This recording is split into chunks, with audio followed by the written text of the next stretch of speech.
Hi welcome to Kiran TV. నేను స్వప్న. ప్రస్తుతం మనతో పాటు ఉన్నారు మౌనిక బొలినాడి. నమస్తే మ్యామ్. సో మనం వచ్చేసి ప్రీవియస్ 2 వీడియోస్లో వచ్చేసి మీ వర్క్ ఏంటి, మీ ఎక్స్పీరియన్స్. సో మీరు 7 years నుండి జిఆర్సీ మీద, గవర్నెన్స్ మీద వర్క్ చేస్తూ వస్తున్నారు ఏఐలో, అదే సైబర్ సెక్యూరిటీలో. అసలు సైబర్ సెక్యూరిటీ అంటే ఏంటి, ఏఐ అంటే ఏంటి, జిఆర్సీ గవర్నెన్స్ అంటే ఏంటి, ఒక్కసారి మన వ్యూవర్స్కి వేరియేషన్స్ వాటి మధ్యన తెలియజేస్తారా? తప్పకుండా. సో సైబర్ సెక్యూరిటీ అంటే ప్రొటెక్టింగ్ ద డిజిటల్ యాసెట్ అనమాట. మనం డిజిటల్ యాసెట్స్ గురించి మాట్లాడితే ఏదన్నా మనం phone, laptop, system, anything that we using like internet of things, IoT devices, smart devices, everything comes under digital asset. So దీన్ని ప్రొటెక్ట్ చేయడము along with the data అనేది that is what cyber security is all about. And దీన్ని మనం protect ఎలా చేస్తాము అని అంటే we have 3 main concepts అనమాట ఇందులో. So something is called, one is called confidentiality. Confidentiality అని అంటే ఇప్పుడు మనము డేటా ఒక సిస్టమ్ నుంచి ఇంకో సిస్టమ్కి ఫర్ ఎగ్జాంపుల్ ట్రాన్స్ఫర్ చేస్తున్నాము అని అంటే ఆ డేటాని మనం కాన్ఫిడెన్షియల్గా వేరే వాళ్ళకి తెలియకుండా, నెట్వర్క్లో వేరే వాళ్ళకి తెలియకుండా సేఫ్గా ఎలా ట్రాన్స్ఫర్ చేస్తాము అనేది కాన్ఫిడెన్షియాలిటీ అనమాట. అదే డేటా ఒక ప్లేస్లో స్టోర్ అయి ఉంది మనకి, డేటాబేస్లో కానీ క్లౌడ్లో కానీ దేంట్లో కానీ, ఇప్పుడు మన గూగుల్ క్లౌడ్ ఉంటుంది, లైక్ ఆ డేటా ఒక ప్లేస్లో స్టోర్ అయి ఉంటే ఆ డేటాకి కూడా మనం కాన్ఫిడెన్షియల్గా ఎలా ఉంచుతాం ఈ డేటాని. ఇప్పుడు I don't have to know what is there in your Google Drive, right? Secure గా ఉండాలి. ఎలా మెయింటైన్ చేస్తాము అనేది that is one of the concepts అనమాట. It's called confidentiality. So the whole cyber security revolves around confidentiality, integrity and availability. So integrity అని అంటే ఇప్పుడు మనం అదే డేటాని ట్రాన్స్ఫర్ చేస్తున్నాం, మనకు సెక్యూరిటీ అనేది నెట్వర్క్ మీద లేకపోతే ఆ డేటాని ఎవరైనా చేంజ్ చేసి వేరే డేటాలా రీప్లేస్ చేయొచ్చు. ఓకే. సో సెక్యూరిటీ లేకపోతే, సో ఇప్పుడు అది రీప్లేస్ చెయ్యకుండా మనం ఎలాంటి మెజర్స్ తీసుకుంటాము, లైక్ డిజిటల్ సర్టిఫికేట్స్ అని ఉంటాయి, అండ్ దెన్ సిగ్నేచర్స్ అని ఉంటాయి, digital signatures. These are all concepts that are embedded in the back end అనమాట మనకి. సో ఇవన్నీ మనకి డిఫాల్ట్గా ఇంప్లిమెంట్ అయి ఉంటాయి. So there are like new concepts that evolve, that is called perfect password secrecy. So security పాటు privacy ఎలా maintain చేస్తామని కూడా ఉంటుంది. సో ఈ కాన్సెప్ట్స్ అన్నీ లైక్ మనం ఇంప్లిమెంట్ చేసి మన డేటా చేంజ్ అవ్వకుండా, ఇప్పుడు నేను మీకు పంపించే డేటా సేమ్ డేటాని నేను ఎలా ప్రూవ్ చేస్తాను అనేది బ్యాక్ ఎండ్లో whatever happens is called integrity. How do we maintain the integrity of this particular data when it is like either stored or it is transferring from one place to another place. And there is something called availability. Availability అని అంటే your data has to be available to you whenever you need it. Yes. How do you make sure that your data is available every time you need it? How does companies make sure that? How do we ensure that it's not lost anywhere? It's stored for like how much amount of time?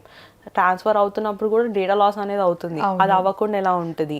So ఈ 3 concepts అనేవి they are very important in cyber security, because ultimately when we talk about anything like we have to protect security and ante how do you ensure that you're protecting something is like you ensure that the confidentiality is not affected, the integrity is not affected, the availability is not affected.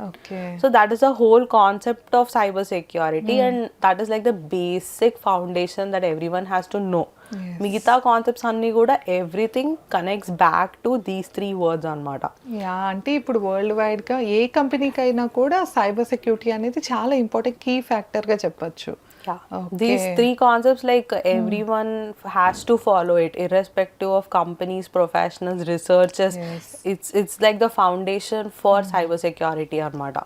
And artificial intelligence అంటే it's like, అంటే ఇప్పుడు ఈ cyber సెక్యూరిటీలో అయితే openings ఎక్కువే ఉంటాయా, అంటే ఫ్రెషర్స్గా తీసుకుంటారా, knowledge లేకపోయినా లేకపోతే వీళ్ళు బ్యాక్ ఎండ్ ఏమైనా మీరు చేసినట్టు రీసెర్చ్ అలా చేసే రావాలంటారా? అలా ఏం లేదు, స్కోప్ అనేది ఎక్కడైనా ఉంది. But what people are looking for is like worth, like how much foundational worth you have అనేది. So a background work worth of 6 months ఎవరన్నా మినిమం చేయాల్సిందే. Like I did that, someone who is getting in the field has to do that.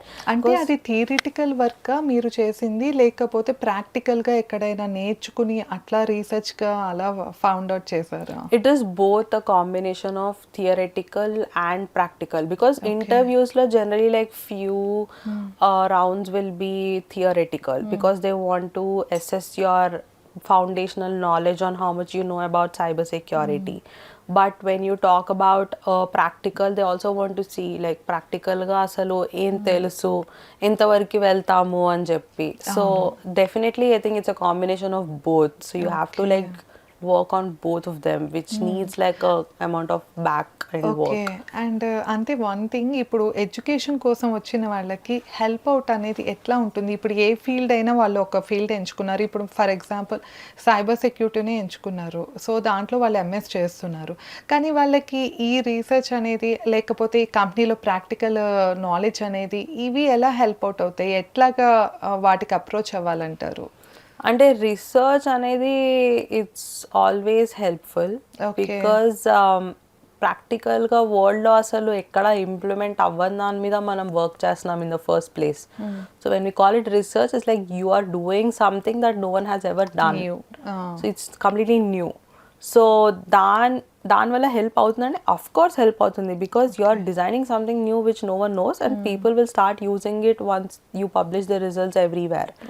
And internships and everything give you practical exposure about the field. Like practically అసలు what is trending in a particular company సెక్టారో ఏదన్నా సరే, like you learn practical knowledge, like which is very important, because cyber security completely revolves around communication skills, like along with the like how effectively you will communicate the concepts to people who don't even know about cyber security is kind of like the biggest thing over there. So what you learn from practical and experience, and that's what you learn, like a job exposure and everything. Online courses ఏమైనా చేసినా కూడా help out అవుతుంది వాళ్ళకి? Compulsory. So this MIT professional certificate course that I did, it's like a 6 months worth of online course that I did. So it covered like 24 different modules which are about 24 different domains in cyber. They're very and it also is like నాకు assignments ఎలా ఉన్నాడు, I used to work on like 5 assignments a week or 6 assignments a week while I was doing my full-time job. And how did the course help me anante, practical ga it tested me in areas where I don't even know anything about cyber, and that's how I was specialized by the end in GRC anamata. So yes, of course online courses anevi anywhere you find a mean of it, you have to like go and do it if you see the worth of that course. For sure. Okay. GRC, ఇప్పుడు G అంటే ఏంటి, are అంటే ఏంటి, C అంటే ఏంటి, అసలు మీరు work చేసేది ఏంటి ఒకసారి క్లియర్గా చెప్తారా? Yes. So cyber security is a vast subject. మనకి వల్నరబిలిటీ మేనేజ్మెంట్ గురించి మనం మాట్లాడాము. There is something called incident response, and there's something called security operations. Even different domains in cyber anamata. And then there is something called GRC, which is governance, risk and compliance. So people can choose in which domain they want to go. Overall concept enti ante, we have to protect confidentiality, integrity, availability every time. How do we protect it is like in different ways. ఈ మూడు వచ్చేసి different domains అన్నమాట. Different domains different foundational concepts అని చెప్పొచ్చు మనం. So how do you protect it is like in different ways. So you can protect it through incident response, vulnerability management, security operations, governance, risk and compliance, even in different pieces of cyber security which come together ultimately, you know, as a department in a company or however, and they protect, they ensure 24/7 that how you protect. So me as a professional, I am in governance, risk and compliance. When I say G is more about governance, where if I want to do write security policies for the whole company wide to let them know that how do you basically like not violate the security implementations, how do you ensure that security is there, you are not misusing all the data ana dani meeda nenu research chesi policies, standards, procedures anedi rastanu anamata. And dini valla em help avutundi anante we are bringing that trust and security for customers that we are working with. Okay And ఇది రాయాలి అంటే కూడా we have 200, 300, I don't know how many frameworks we have in the world. There are millions of frameworks.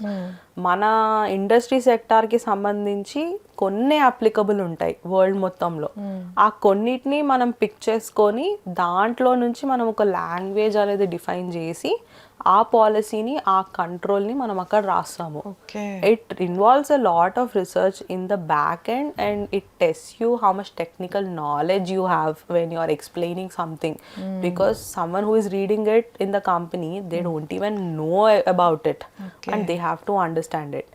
And the other part of it would be like how do we do cybersecurity awareness. So లోపల ఎంప్లాయీస్కి కొంచెమే తెలుసుండొచ్చు cyber గురించి. They will be prone to like this phishing attacks, so social engineering which are very simple, like a simple email phishing email వస్తుంది. They don't know, they think it is authentic and they click on the links, SMS. అదే జరుగుతుంది కదా. చాలా మందికి mobile కి links వస్తున్నాయి, లేదా mails వస్తున్నాయి, అదేంటో తెలియదు, ఊరికి ఏంటి అనే ఎక్సైట్మెంట్ తో నొక్కేస్తారు first. So that cybersecurity awareness and everything also comes under governance on how we do it. And also control implementation anedi, it's kind of like a really huge concept anamata governance lo. Control implementation ante ఇప్పుడు for example నేను ఒక ప్రోడక్ట్కి TLS 1.3 అనేది ఒక concept ఉంటుంది, అది compulsory implement చేయాలి. ఇటు నుంచి అటు డేటా ట్రాన్స్ఫర్ అవ్వాలి అంటే ఆ కాన్సెప్ట్ ఇంప్లిమెంట్ చేయాలి. ఇప్పుడు నేను ఆ కాన్సెప్ట్ ఇంప్లిమెంట్ చేయాలి అని అంటే దీన్ని ఏ లెవెల్ వరకు ఇంప్లిమెంట్ చేయాలి, నేను ఒక కంట్రోల్లో రాయాలి first of all. Because every team ఏది డెవలప్ చేసినా కూడా అల్టిమేట్లీ వాళ్ళు అది కస్టమర్కే ఇస్తారు, అది ఇక్కడ నుంచి అది ట్రాన్స్ఫర్ అవుతుంది. సో ఇది నేను వాళ్ళకి ఎలా చెప్పాలి అన్నదే how do I right it in words for them. And దీనికి నేను ఒక 100 ఫ్రేమ్వర్క్స్ చూసి ఒక యూనిక్ సెంటెన్స్ అనేది తయారు చేస్తాను అనమాట. And this whole involves like how much technically you understand all the concepts. And దీనికి మెచ్యూరిటీ స్కోరింగ్ అనేది కూడా ఉంటుంది. అంటే ఇప్పుడు కంపెనీ వైడ్గా వాళ్ళు ఇంప్లిమెంట్ చేస్తే హౌ డు వి బేసికలీ దీన్ని 5% ఇంప్లిమెంట్ చేశారా, 10% ఇంప్లిమెంట్ చేశారా, లేకపోతే 100% ఇంప్లిమెంట్ చేశారా, చేయలేదు అని అంటే చేస్తే ఏమైనా బెనిఫిట్ ఉందా, లేకపోతే ఏమైనా బెనిఫిట్ ఉందా. సో ఇలా డిఫరెంట్ కాన్సెప్ట్స్ అనేవి ఇంప్లిమెంట్ చేసి మనం గ్యాప్ అనాలిసిస్ చేస్తాము, స్కోరింగ్ చేస్తాం. సో ఇవన్నీ like I do every single day all of this, dealing with like I don't know 10 or 15 frameworks together. So which is like again 1000 lines, 1000 pages that you read every single day. That is governance. Risk anedi is a bigger concept. ఇప్పుడు మనకి risk అనేది every end నుంచి వస్తుంది. And how do you manage it. Manage అని అంటే మనం ఎలా దానికి మేనేజ్మెంట్ స్ట్రాటజీ అనేది ఇంప్లిమెంట్ చేస్తాము, దాన్ని ఎలా ప్రయారిటైజ్ చేస్తాం, దాన్ని అసలు ఎండ్ వరకు రెమిడియేట్ ఎలా చేస్తాం. రెమిడియేషన్ చేశాక మళ్ళీ అది రిటర్న్ రావద్దు కదా మనకి, మనం అసలు అది ఎలా ట్రాక్ చేస్తాము, దాన్ని ఎలా మానిటర్ చేస్తాము, ఎన్ని మంత్స్ మానిటర్ చేయాలి, వీటన్నిటి మీద రిస్క్ మేనేజ్మెంట్ అనేది like overall company wide every angle నుంచి వచ్చే రిస్క్ని మేము ట్రాక్ చేస్తాం అనమాట. సో దట్ మనకి ఏదైనా అబ్నార్మల్ యాక్టివిటీ వస్తే మనకు అర్థమైపోతుంది, ఓ దీనివల్ల మనకి ఏదో ప్రాబ్లం వచ్చింది, వాట్ ఈస్ ఇట్ అని చెప్పి రీసెర్చ్ చేద్దాము. ఇప్పుడు కంప్లయన్స్ అంటే generally compliance is tied up to revenue, because whatever compliance work that I am doing, I am directly tied to revenue. నా వర్క్ అంతా రెవెన్యూకి టై అప్ అయి ఉంటుంది. నేను ఒకవేళ మన కంప్లైన్స్ అంటే ఎవ్రీ కంపెనీకి కొన్ని రూల్స్ ఉంటాయి, అండ్ గవర్నమెంట్ సైడ్ నుంచి we have to ensure that we're in compliance. ఇవన్నీ మనం ఫాలో అవుతున్నాము అని చెప్పి మనం చూపించాలి. లేదు అని అంటే కంపెనీస్ వచ్చి మనకు ఫైన్ చేస్తాయి, లైక్ గవర్నమెంట్స్ వచ్చి మనకు ఫైన్ చేస్తాయి. 2 మనకి బిజినెస్ చేయాలి అనుకుంటుంటే వేరే కంపెనీస్తో మనకి బిజినెస్ రాదు, because now they don't know that you have security implemented, so they don't want to risk their data with you. So these are like 3 big things. So SOC 2 and ISO 27001 is like big concepts in both audit and cyber security. Like IT audit ane sector untundi, వాళ్ళు వచ్చి మమ్మల్ని audit చేస్తారు అనమాట companies వచ్చి, and we do the security certifications. So when we have those certifications we can go to the business and tell that yes we have the certifications, మీ data మాతో safe ఉంటుంది, so you can work with us. And when regulators from government or anywhere, they come and look at it because they know that we have the certifications, they also know that we have security, so they won't fine us or do any of it unless and until we are violating any of the rules that we have. So this is like GRC. It's like a very vast subject in cybersecurity which requires every domain knowledge. అంటే vulnerability మేనేజ్మెంట్లో incident response GRC మీద knowledge లేకపోయినా నడిచిపోతుంది, కానీ GRC మాత్రం every domain గురించి తెలిసే ఉండాలి. అవును. సో దీంట్లో ఏఐ అనేది ఎలాగా యూస్ అవుతుంది? మీరు ఏఐని యూస్ చేస్తారా? ఎట్లాగా యూస్ చేస్తారు మీ కంపెనీలో, మీరు వర్క్ చేస్తున్న గవర్నెన్స్లో? సో ఏఐ అగైన్ మనం ఇందాక మాట్లాడిన కాన్సెప్ట్ని ఒకసారి రివాల్వ్ చేస్తే, ఏఐ అనేది it's just like a helping hand for human అనమాట. సో హ్యూమన్ మాన్యువల్గా అవర్స్ అండ్ అవర్స్ స్పెండ్ చేసేదాన్ని ఏఐతో మనము జస్ట్ ఫ్యూ మినిట్స్లో కంప్లీట్ చేస్తాం. It just accelerates what we already have. So how I use it అంటే there are multiple ways to use it. One, like we can design AI agents. AI agents design చేస్తే మనం ఇప్పుడు ఒక process, for example నేను ఎలా implement చేశానంటే, నేను ఒక డాక్యుమెంటేషన్ ప్రిపేర్ చేయాలి, దానికి 2-3 డేటా ఫైల్స్ ఉన్నాయి, చాలా డేటా ఉంటుంది అందులో, లైక్ 10,000 లైన్స్ 20,000 లైన్స్ డేటా ఉంటుంది. ఈ కంపారిజన్ నేను ఎక్సెల్లో చేయాలి అని అంటే నాకు almost like 1 week worth of time వెళ్ళిపోతుంది అవన్నీ ప్రిపేర్ చేసి రెడీ చేయడానికి. అండ్ ఇవన్నీ నేను ఒక ఆడిట్ రెగ్యులేటర్కి ప్రెజెంట్ చేస్తాను every year. So when I present it to them, వాళ్ళు ఏం చూస్తారంటే ఇందులో ఏమైనా మిస్టేక్ ఉందా, ఏమైనా డేటా లాస్ అయిందా, ఏమైనా మిస్ అయిందా, అసలు కంప్లయన్స్ ఉందా, ఫినాన్షియల్ వాల్యూస్ అనేవి ఎఫెక్ట్ అవుతాయి అనమాట మనకి. అల్టిమేట్లీ ఏ కంపెనీకైనా ఇది కంపల్సరీ ఉంటుంది మనకి. సో అలా ఎఫెక్ట్ అయిపోతుంది. సో ఇప్పుడు నేను దీన్ని ఏఐలో ఎలా యూజ్ చేశాను అంటే, దీనికి నేను ఒక ఏఐ ఏజెంట్ డిజైన్ చేశాను. I tailored it down with all the instructions on how I want it. But at the same time దానిలో డేటా లాస్ అవ్వకూడదు, యాక్యురసీ ఉండాలి. వ్యాలిడేట్ చేసినప్పుడు రెగ్యులేటర్స్కి మనం చూపించాలి ఈచ్ స్టెప్ ఆఫ్ ద ప్రాసెస్లో ఇది అయ్యింది, నాకు డేటా లాస్ అవ్వలేదు, మీరు నెంబర్స్ టాలీ చేసుకోండి, this how the data looks like in the end అని చెప్పి. సో ఇదంతా నేను ఒక్కదాన్ని మాన్యువల్గా చేస్తే నాకు మోర్ దెన్ ఏ వీక్ పడుతుంది.